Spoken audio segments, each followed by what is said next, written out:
फुल्का गाल है रे बड़ा कमाल है। देखो तो मतवारी चाल है रे बड़ा कमाल है।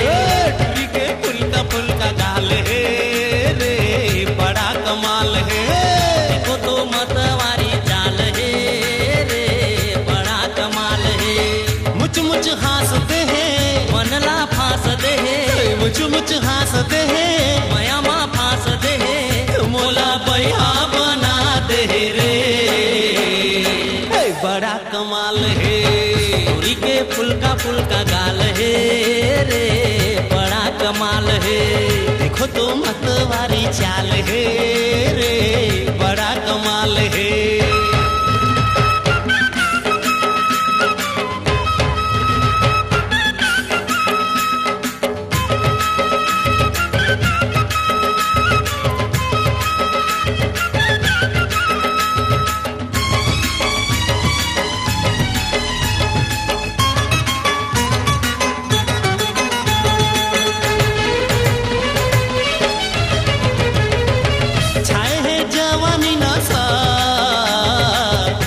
चम चमकती काया अरे काया है काया।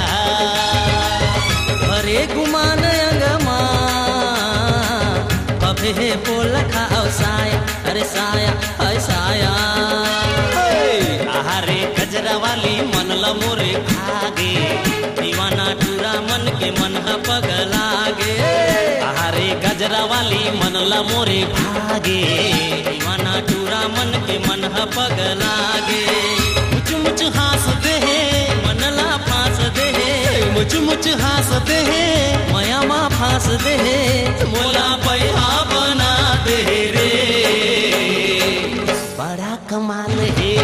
टुरी के फुल्का गाल है रे बड़ा कमाल है। देखो तो मतवारी चाल है रे बड़ा कमाल है।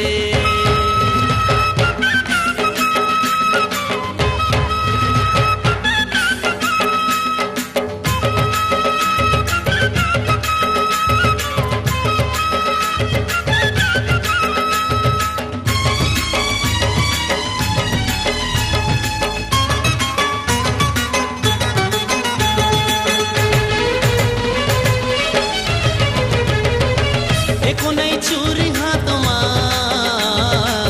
दिखत है छोकरा के बानी अरे बानी है बानी। उम्र है 16-17 लागे रे करे लागे जानी आई जानी अरे जानी। नैना कटारी मारे मोला अखिया थे तीरमा आके देखो कैसे शर्मा थे। नैना कटारी मारे मोला अखिया थे तीरमा आके देखो कैसे शर्मा थे। मुच मुच हंसते हैं मनला फांस दे है। अरे मुच मुच हंसते हैं मया माँ फांस दे है। मोला